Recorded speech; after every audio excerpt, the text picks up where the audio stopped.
जय श्री कृष्ण दोस्तों, हर हर महादेव। मैं पूनम पांडे आप सभी लोगों का शक्ति कुंज चैनल पर बहुत बहुत स्वागत करती हूँ।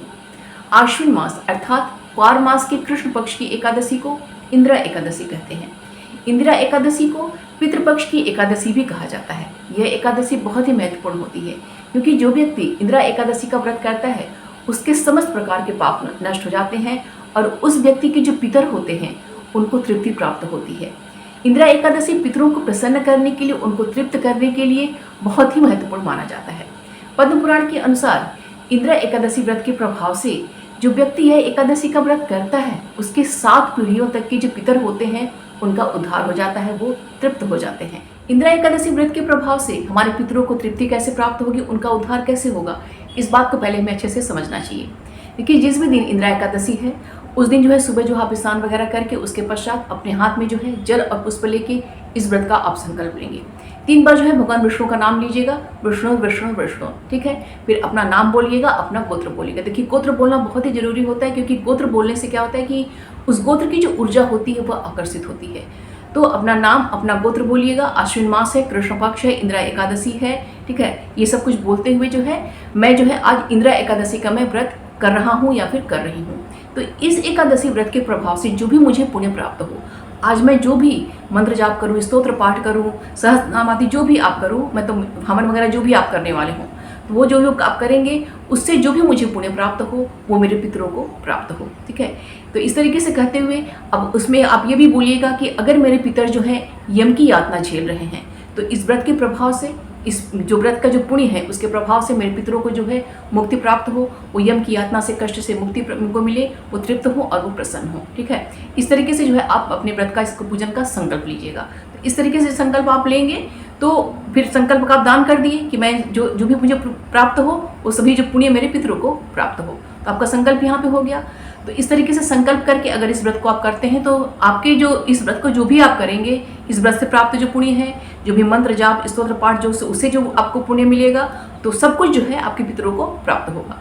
और इस दिन देखिए व्रत करना, पूजा पाठ जो भी आप करेंगे, स्तोत्र पाठ मंत्र जाप, इसके अतिरिक्त जो है दान कार्य भी अपने पितरों के निमित्त करना चाहिए।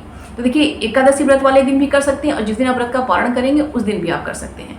तो उसके लिए भी देखिए उसका तरीका होता है कि जो जो सामान आप दान करने वाले हों, खाने पीने की सामग्री है, वस्त्र है, दक्षिणा है, जो जो आपको इकट्ठा देना चाह रहे हैं, सभी सामान जो है एक जगह आप इकट्ठा कर लीजिए, ठीक। अपने हाथ में जो है केवल जल आप लीजिए, ठीक। 3 बार भगवान विष्णु का नाम लीजिए, विष्णु विष्णु विष्णु, ठीक है। फिर अपना नाम, अपना गोत्र।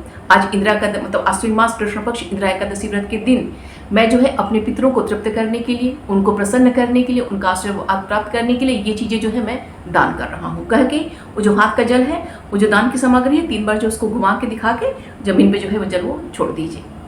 तो इस तरीके से जो है दान का भी जो संकल्प लेके आप दान भी आप कीजिएगा, तो जो भी जो है उसका पुण्य, जो उसका दान का जो फल है सब पितरों को प्राप्त होगा। फल स्वरूप देखिए आपको आशीर्वाद पितरों का प्राप्त होगा क्योंकि देखिए गृहस्थों के लिए पितरों की पूजा बहुत ही अनिवार्य मानी गई है, उनकी प्रसन्नता बहुत ही अनिवार्य मानी गई है। आइए देखते हैं कि 2025 में इंदिरा एकादशी का व्रत कब रखा जाएगा। तो आश्विन मास की कृष्ण पक्ष की एकादशी तिथि का प्रारंभ 16 सितंबर दिन मंगलवार की रात्रि में 12:21 हो रही है और यह एकादशी तिथि अगले दिन 17 सितंबर दिन बुधवार को उदया तिथि में भी हमें प्राप्त हो रही है। पूरे दिन हमें प्राप्त रहेगी और रात्रि में जाके 11:39 पे जो है एकादशी तिथि समाप्त हो जाएगी। उसके पश्चात द्वादशी तिथि जो है प्रारंभ हो जाएगी। तो उदया तिथि के आधार पे और एकादशी द्वादशी तिथि के मिश्रित होने के आधार पे ये इंदिरा एकादशी 17 सितंबर दिन बुधवार को मनाई जाएगी। स्मार्तों की, वैष्णवों की सभी की जो है एकादशी उसी दिन रहेगी और इस्कॉन मंदिर में और अन्य मंदिरों में भी जो है इंदिरा एकादशी 17 सितंबर दिन बुधवार को ही मनाई जा रही है। यह एकादशी तिथि, यह जो एकादशी का व्रत है वह शिव योग में और परिग योग में संपन्न हो रहा है और इस दिन 17 सितंबर दिन बुधवार को सुबह में 6:26 तक तो जो है पुनर्वसु नक्षत्र रहेगा। उसके पश्चात जो है पुष्य नक्षत्र प्रारंभ हो जाएगा और ये पुष्य नक्षत्र पूरे दिन हमें प्राप्त होगा, पूरी रात्रि में प्राप्त होगा और अगले दिन जिस दिन हमें अपने व्रत का पारण करना है 18 सितंबर दिन गुरुवार को सुबह में 6:36 तक जो है पुष्य नक्षत्र रहेगा। उसके पश्चात जो है समाप्त हो जाएगा। तो देखिए पुष्य नक्षत्र सभी नक्षत्रों में सबसे उत्तम माना जाता है। तो इस दिन देखिए हमें पुष्य नक्षत्र मिल रहा है तो हमारे व्रत के लिए बहुत ही अच्छा रहेगा।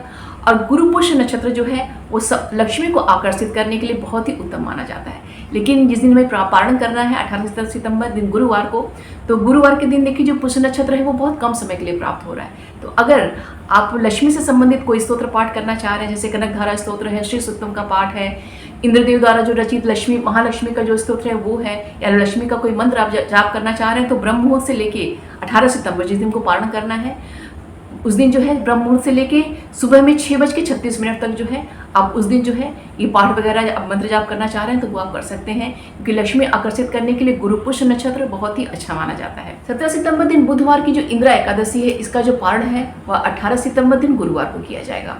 तो धर्म सिंधु कैलेंडर के अनुसार जो पारण का शुभ मुहूर्त है वो सुबह में 6:07 से लेकर सुबह में 8:34 तक है। और इस्कॉन कैलेंडर के अनुसार इस व्रत का जो पारण मुहूर्त है वो सुबह में 5:26 से लेकर सुबह में 9:50 तक है। तो देखिए मैंने दोनों जो है आपको पारण मुहूर्त बता दिया है, तो आप अपनी सुविधा अनुसार जो देख लीजिएगा। 9:50 तक जो है आप सुबह से लेके 9:50 के अंदर तक जो है अपने व्रत का पारण आप कर लीजिएगा। जिस दिन हम पारण कर रहे हैं 18 सितंबर दिन गुरुवार को, उस दिन जो द्वादशी तिथि है वो रात्रि में 11:24 पे समाप्त हो जा रही है। अगर आप में से बहुत सारे लोग ऐसे हो सकते हैं कि जो कि सभी एकादशियों का व्रत नहीं करते हैं, तो जो लोग सभी एकादशियों का व्रत नहीं करते वो भी जो है इंदिरा एकादशी का व्रत कर सकते हैं अपने पितरों के उद्धार के लिए, अपने पितरों की तृप्ति के लिए। और ऐसा भी नहीं है कि जैसे आपने इंदिरा एकादशी का व्रत किया तो आपको सभी एकादशियों का व्रत करना पड़ेगा।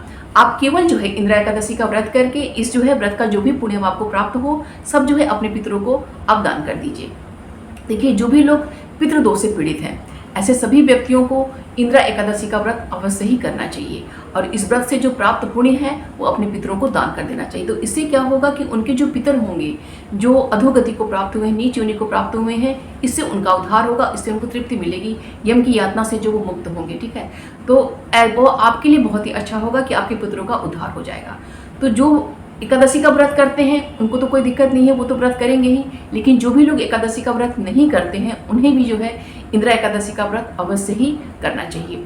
और इस दिन जो है पितरों के निमित्त तर्पण भी अवश्य करना चाहिए। वैसे देखिए तर्पण तो पूरे जो पितृपक्ष है जो हमारा 15 दिन का है प्रतिदिन जो है तर्पण काम करना चाहिए, लेकिन अगर आप प्रतिदिन तर्पण काम नहीं करते हैं तो जो एकादशी वाले दिन जो है तर्पण का काम अवश्य कीजिएगा। देखिए तर्पण की विधि क्या होती है वो देखिए विधि मैंने बहुत सरल तरीके से देखिए मैंने बताया हुआ है, तो उसका जो वीडियो जो है मैं जो लिंक उसका डिस्क्रिप्शन में डाल दूंगी, आप वहाँ से उसको आप देख लीजिएगा। और तर्पण के अलावा देखिए इस दिन जो है भगवद गीता के 7वें अध्याय का पाठ भी करना चाहिए, और सारा फल जो है जो भी तर्पण से प्राप्त हो, दान पुण्य से प्राप्त हो, स्तोत्र मंत्र जाप सब कुछ से प्राप्त हो, इस भगवद गीता के पाठ से जो भी पुण्य प्राप्त हो सब जो है पितरों को दान कर देना चाहिए। इससे जो है हमारे पितरों का उद्धार हो जाएगा, क्योंकि पितरों की प्रसन्नता अत्यंत ही आवश्यक होती है। इसके साथ ही साथ इस दिन जो है विष्णु सहस्त्र नाम का पाठ भी आप कर सकते हैं, गजेंद्र मोक्ष का पाठ कर सकते हैं। और भगवान श्री कृष्ण का जो बहुत ही प्रिय मंत्र है, बहुत ही मतलब प्रभावशाली मंत्र है, कृष्णाय वासुदेवाय हरे परमात्मने प्रणतः क्लेशनाशाय गोविंदाय नमो नमः, इस मंत्र का ज़्यादा से ज़्यादा जाप करने का प्रयत्न करना चाहिए। तो ये सब अगर कार्य हम करते हैं, और एक बात और ध्यान देना है कि इस दिन जो है हम इंदिरा एकादशी के दिन, क्योंकि देखिए हमारा पितृपक्ष चल रहा है, तो जो लड्डू गोपाल की मूर्ति अगर आपने रखी हुई है, भगवान श्री कृष्ण की रखी हुई है, या फिर भगवान विष्णु की रखी हुई है, श्री रामचंद्र जी की रखी हुई है, जिसका भी आप अभिषेक करके स्नान वगैरह कराएंगे तो जल में काला तिल अब अवश्य ही प्रयोग कीजिएगा, क्योंकि पितृपक्ष में काले तिल का प्रयोग करना बहुत ही उत्तम माना जाता है। इससे पितरों को जो है तृप्ति प्राप्त होती है। तो भगवान की जो स्नान का जो जल रहेगा उसमें काला तिल अवश्य ही प्रयोग कीजिएगा। ठीक है, और दान में भी देखिए प्रयत्न कीजिएगा कि दान में भी काला तिल का आप दान कीजिए, वो भी आपके लिए बहुत ही अच्छा रहेगा पितरों की प्रसन्नता के लिए। तो इस तरीके से देखिए पूजा पाठ जो है ये, क्योंकि पितरों के निमित्त जो है ये एकादशी बहुत ही अच्छी मानी जाती है, इसलिए ज़्यादा से ज़्यादा इसे अच्छे से करने के प्रयत्न कीजिएगा।